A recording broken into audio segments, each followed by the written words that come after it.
gonna be a real nightmare for your opponents. Today you're gonna learn how to destroy your opponents quickly using your trickiest chess piece in 10 popular openings. Coming in number 1 is the Bishop's Opening. Really great universal opening. It served me well from beginner to grandmaster level, and after black attacks your central pawn, you let him capture it and then challenge their centralized knight. Here, the black knight is already tired, it doesn't mind sitting next to the chessboard, but now they have to guard their central pawn. d6 seemed to do the job, but now, as promised, here comes a nightmare. You sacrifice the knight, hitting their f7 pawn, and then the bishop.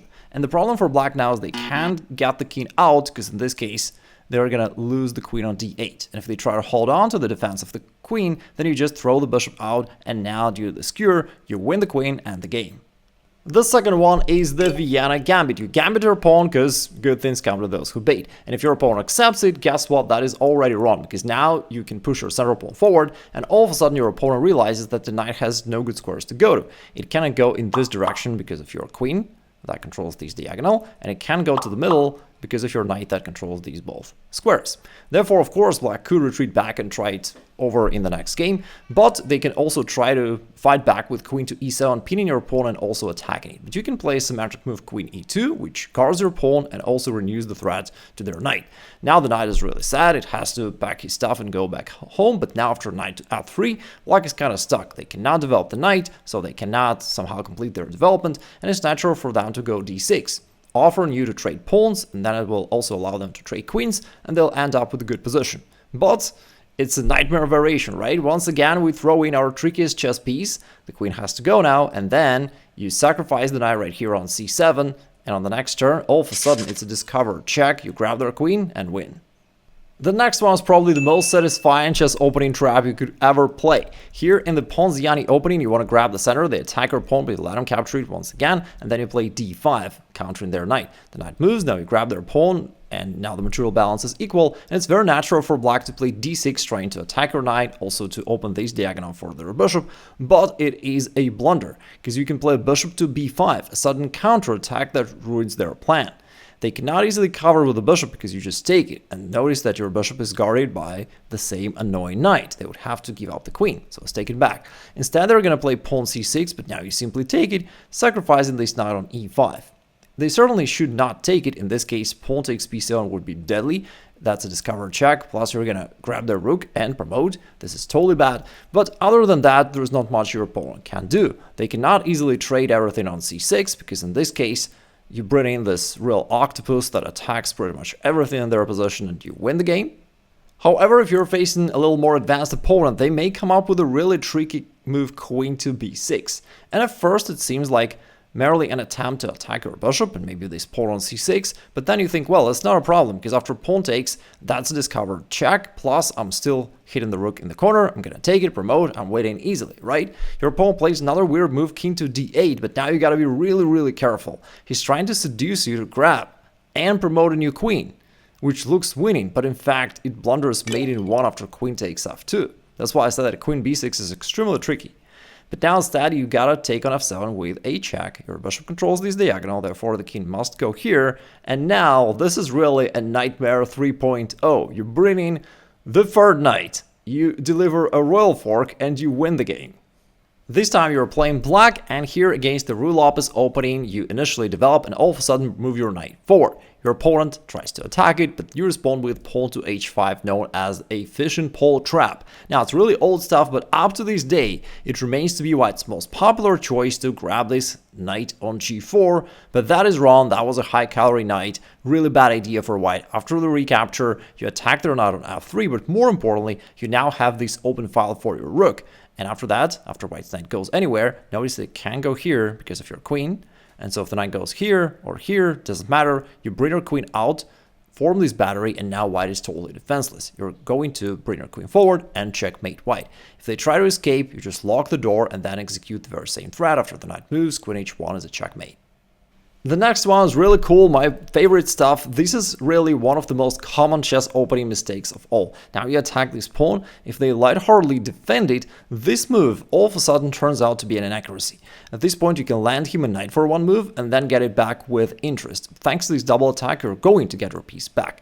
Now at this position your opponent needs to find a precise move bishop to d3 which maintains a balanced position. However, most of your opponents will play a much more obvious move bishop takes d5 because they want to get at least a pawn for their piece, but this is significant inaccuracy. Now after queen takes d5, you hit their knight and basically obtain a positional dominance where you've got great chances of winning this game.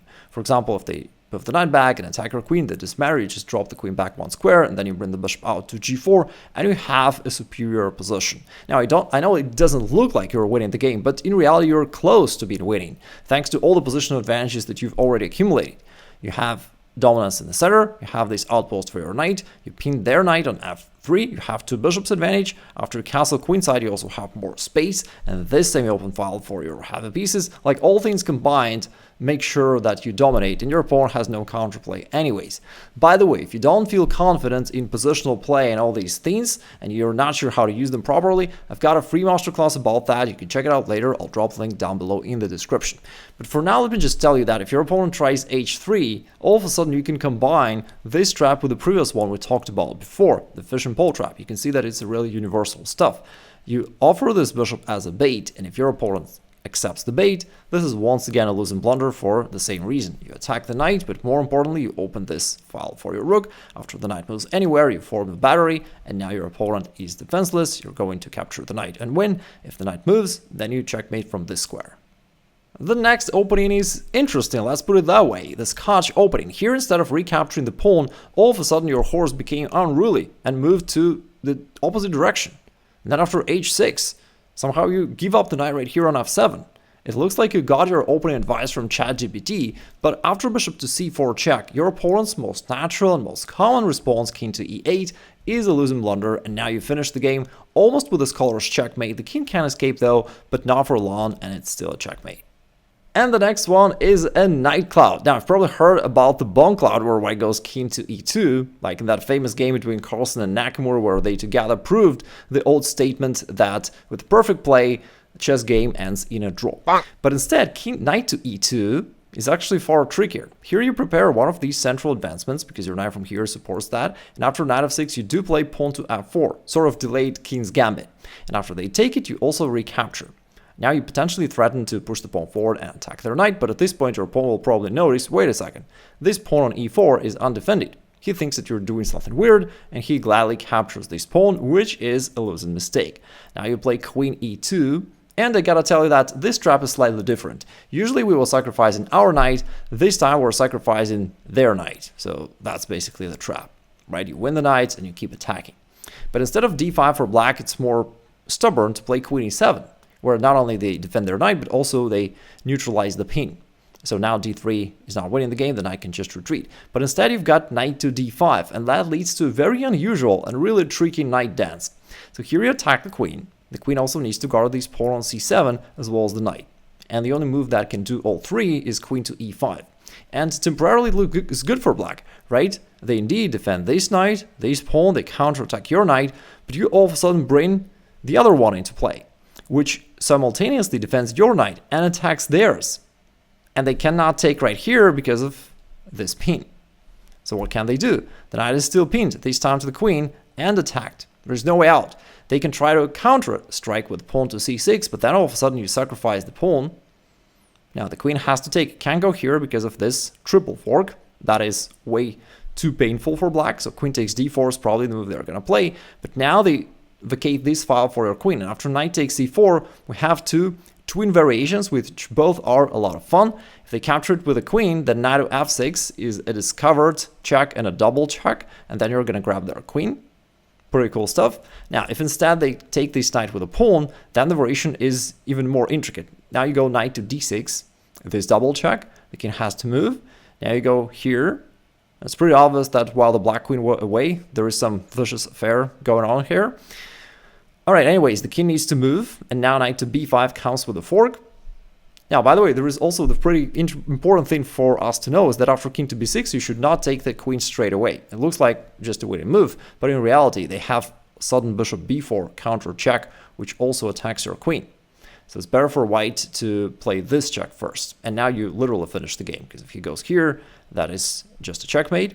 And if instead the king goes here, then after knight takes d4, not only you grab the queen, but you also opened up this sudden discover check, which wins the game. Now, the only move is b5, but now you can win however you like it. You can take here, here. The shortest is queen to c7 to control the square, and then after any move of black, bishop b5 is just a checkmate. If your opponent goes for the Petrov defense, you can go for the sudden bonsai attack, confusing both your opponent and Stockfish. Here after pawn to d4, the Stockfish can't get it, why it's hard for black to defend, but for humans it is really difficult. You have 2 pawns for a sacrificed knight, his king is exposed, you have strong center, and finding correct moves for black is no joke at all. Just to give you an idea, Stockfish says that black should play here, ready? Pawn c5, capture pawn d5. Like, this is something totally out of this world, no humans would ever play that, but in reality you have a great chance. You're going to play bishop c4 check, not like this, and you have great attacking potential here. Moreover, lots of your opponents will notice that this pawn on e4 is hanging, they're going to capture it, but now queen to h5 basically wins the game. The most natural move, pawn g6, fails to queen to d5 with this double attack. You get your knight back and you end up with an extra pawn and great attacking position. So let's take this back. If instead they try to hide the king, this really doesn't work because this time queen to d5 is virtually a checkmate on the next turn. And the final try, king to e7, leads to a very interesting outcome, where after queen to e2, you pin and attack the knight, and then you really get this PM title. With that being said, there is nothing scarier than the Halloween Gambit, where you give up a knight for totally no reason, seemingly. However, of course, you do have great attack right after that. Now you attack their knight, it has to go somewhere, then you keep hitting the knight, they retreat back to g8 because all other squares are controlled by your pieces, these ones by your queen, these two by your knight, so their knight has no other choice but to go back to g8. So far it looks like your opponent only learned how a knight moves and doesn't know how to move other pieces. He tries to prove this wrong by developing the bishop, but it's already an inaccuracy, and after queen f3 you're threatening with scholar's checkmate for real, but it's hard for black to defend against it. Let's say after queen e7 you've got another strong attacking move, pawn h4, with a double idea either to go back and kick this knight back or to play bishop g5 and attack the queen. Their most played move is bishop takes c3, trying to somehow trade off at least a few pieces, but then your threats persist, and if he tries to grab this pawn and counterattack somehow, you sacrifice the rook, and then he's raiding. And the next trap is going to work against more advanced opponents. It starts off with the Scandinavian defense, then you go knight f6, aiming to get the pawn back with a knight without exposing your queen. And here the main move for white, which is considered to be the strongest, is the move pawn to d4. And I said earlier that it works against strongest players simply because beginners do not know that this move is considered the best. Here after knight takes d5, they naturally play c4, trying to grab the center and attack your knight, but you can play a provocative move, coming forward to b4. Because then after queen a4, at first it looks like they're going to win your knight. Because after you cover anyhow, then d5, and now your knights are loose, it looks like you're about to lose the game. However, you play b5, a very sudden counterattack. And after he captures it, he doesn't want to get the queen out of here because it needs to control this square. But if he captures with a pawn, there is knight to d4. And these knights are terrorizing white. They're threatening to jump to c2 with a fork. If white accepts this knight sack, then knight to c2 is literally the strongest move you could ever play, well, besides the checkmate. And if white tries to play knight e3 to cover this move and to renew the threat to your knight, you've got also a very cold-blooded move, pawn to e5, where you directly defend this knight on b4 while just playing a standard opening move, pawn to e5. Now, if your opponent is annoyed by these knights and is trying to get rid at least of one of them, then you pretend to blunder this one. You just grab this pawn on d5, your opponent thinks that you overlooked his threat, however, you have a nice follow-up. Queen e4 check, and after white covers anyhow, you then take on b4 with another check, white has to recapture, and finally you reveal your idea. This juicy discovered attack wins the game. Their king is in check, they have to accept this one, but queen takes b4, grabs their queen, and your attack keeps going. On the next turn, you come up with this triple attack, and you win the game. And if you want to know the most effective ways to progress in chess, this video covers a chess study plan to reach 2000 ELO faster. Check this out, and I'll wait for you on the other side.